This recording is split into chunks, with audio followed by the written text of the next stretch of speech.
UP की राजनीति में बड़ा सियासी फेरबदल देखने को मिला है, जहां सुहेलदेव भारतीय समाज पार्टी के प्रदेश अध्यक्ष प्रेमचंद कश्यप और पूर्व राज्य मंत्री अच्छेलाल निषाद हजारों समर्थकों के साथ विकासशील पार्टी यानी वीआईपी में शामिल हो गए हैं। वीआईपी प्रमुख मुकेश सहनी ने दोनों नेताओं को पार्टी की सदस्यता दिलाई और उनका स्वागत किया। इस मौके पर बड़ी संख्या में समर्थक भी मौजूद रहे, जिससे कार्यक्रम का राजनीतिक महत्व और भी ज्यादा बढ़ गया। मुकेश सहनी ने कहा कि इन नेताओं के पार्टी में आने से वीआईपी और मजबूत होगी और यूपी में बदलाव का माहौल बन रहा है। उन्होंने दावा किया कि अब समाज अपने अधिकार के लिए एकजुट हो रहा है। वहीं मुकेश सहनी ने भाजपा और अन्य नेताओं पर भी निशाना साधते हुए कहा कि अगर निषाद समाज को आरक्षण नहीं मिला तो आने वाले दिनों में बड़ा आंदोलन होगा और सत्ता से उखाड़ फेंकने तक की लड़ाई लड़ी जाएगी। एनडीए की सरकार है और आप देख रहे हैं कि किस तरीके से एनडीए के सहयोगी सुहेलदेव भारतीय समाज पार्टी के प्रदेश अध्यक्ष अपने समाज के हक अधिकार के लिए श्री प्रेमचंद कश्यप जी आज वीआईपी पार्टी के सदस्य बने हैं। वीआईपी परिवार में इनका हम स्वागत करते हैं। साथ ही हमारे श्री अच्छेलाल निषाद जी जो पूर्व राज्य मंत्री भी हैं और पूर्व 2012 में प्रत्याशी भी रहे हैं, इन्होंने भी वीआईपी पार्टी को मजबूती करने के लिए वीआईपी परिवार में आए।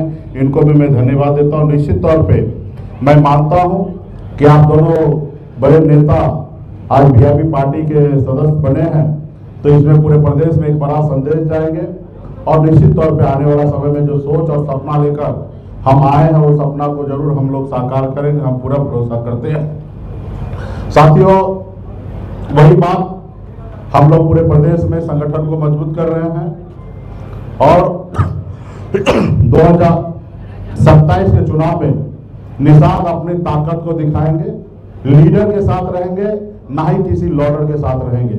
ये हमारे बड़े भाई डॉक्टर संजय निषाद जी का ही लाइन है कि हमारे समाज को लीडर के साथ रहना, लॉर्डर के साथ नहीं रहना। तो निश्चित तौर पे आज हमारे भाई डॉक्टर संजय निषाद जी लीडर नहीं लॉर्डर बन चुके हैं। आज वो सिर्फ भारतीय जनता पार्टी को सरकार बनाना चाहते हैं, लेकिन अपने अधिकार नहीं लेना चाहते हैं, अपने बच्चे के भविष्य के बारे में नहीं सोच रहे हैं। जब तक वो सत्ता पावर में नहीं थे तो 440 वोल्ट का पावर उनके शरीर में था। उन्होंने प्रदेश में घूम घूम कर समाज को जगाया।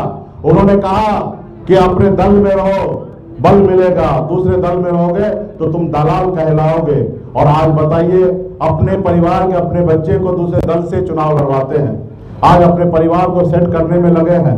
तो इसलिए आज वो हिंदू मुसलमान की राजनीति करते, अपने बच्चे के भविष्य के बारे में नहीं बात करते। जबकि 440 को सरकार में आने के बाद 840 वोट का ताकत आना चाहिए, लेकिन 840 की जगह वो 40 रह गया। यानी कहीं ना कहीं ट्रांसफार्मर जो है ना उड़ चुका है। तो आने वाले समय में प्रदेश के हर एक निषाद को नई ट्रांसफार्मर लगाने की आवश्यकता है और मैं कोशिश करूंगा कि हमारे बड़े भाई साहब को ट्रांसफर हम ठीक कर दें।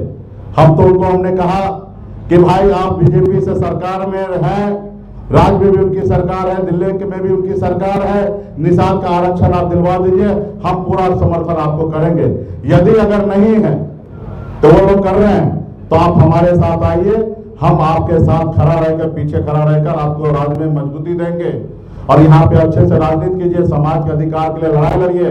और निश्चित तौर पे हमें पता है, हम अपने पूर्वज से सीखे हैं, जब आप लड़ाई लड़िएगा, आंदोलन कीजिएगा तो आज हो या कल हो आपको अधिकार मिलेगा, जिस तरीके से हमारे पूर्वज ने देश के में। वहीं पार्टी में शामिल होने के बाद प्रेमचंद कश्यप ने कहा कि उन्होंने पिछड़ों और दलितों की लड़ाई के लिए पहले काम किया, लेकिन अपेक्षित परिणाम नहीं मिले, जिसके बाद उन्होंने नई राह चुनी है।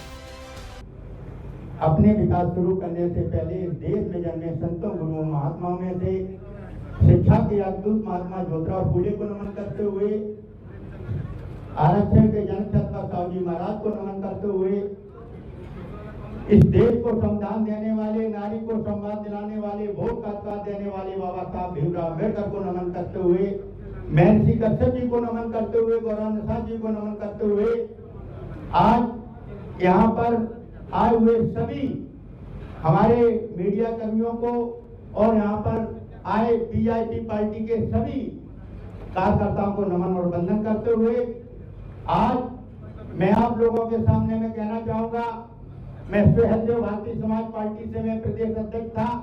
माननीय ओम प्रकाश राजभर जी की विचारधाराओं से मैं प्रभावित होकर मैंने पार्टी में काम किया। लेकिन आज मैं मंच के माध्यम से मैं कहना चाहूंगा, जो पिछड़ों दलितों की जो उन्होंने लड़ाई लड़ने का संकल्प लिया था, जो हमारे समाज को 17 उपजातियों का आरक्षण दिलाने का वादा किया था, उसमें वो खरे नहीं उतरे। इसलिए आज मैं अपनी पद से और उनकी सदस्यता से भी मैं इस्तीफा दे रहा हूं और माननीय मुकेश सहनी जी, सनम मल्ला जी, वीआईपी पार्टी को मैंने सदस्यता ली है और इस कारवा को मैं पूरे प्रदेश के अंदर इंडिया गठबंधन के माध्यम से बढ़ाने का काम करेंगे और कश्यप निषाद जो 17 उपजातियों को अभी तक आरक्षण नहीं मिला, बीजेपी ने और मोदी जी ने जो वादा किया था, योगी जी ने, अमित शाह जी ने, कि मैं कश्यप निषाद मांझी महिमा गौड़ बुढ़िया रेकॉर्ड कार निमर बातम तुरैया केवल सानी मल्ला को इनको आरक्षण दिलाने का काम करेंगे। लेकिन इन जातियों को अछूता रखा, इन जातियों को आरक्षण नहीं दिया। जब जात को 10% इस प्रदेश के अंदर 72 घंटों में आरक्षण दिया जा सकता है, तो कश्यप निषाद मांझी समाज को आरक्षण क्यों नहीं दिया गया? पूर्व राज्य मंत्री अच्छेलाल निषाद ने भी वीआईपी की नीतियों पर भरोसा जताते हुए कहा कि पार्टी की सोच और दिशा को देखते हुए उन्होंने यह फैसला लिया है। मीडिया बंधुओं बहनों का स्वागत अभिनंदन करता हूं और मेरे जो आज विकासशील इंसान पार्टी के संस्थापक पूर्व मंत्री बिहार, मैं उनके विचारों से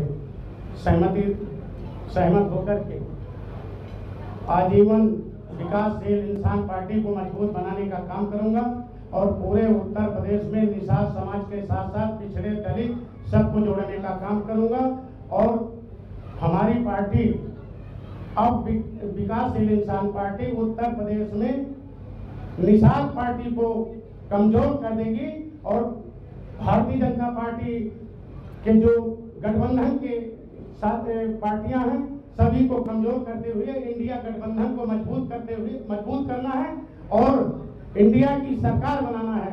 इंडिया गठबंधन की सरकार 2027 में बनाना है और हम पूरे समाज को जोड़ने का काम करेंगे। यूपी में इस राजनीतिक समीकरण को आगामी चुनाव के लिहाज से बेहद अहम माना जा रहा है। अब देखना होगा कि वीआईपी का बढ़ता कारवा प्रदेश की राजनीति में कितना बड़ा असर डालता है। Bureau report, TV9 Bihar Jharkhand.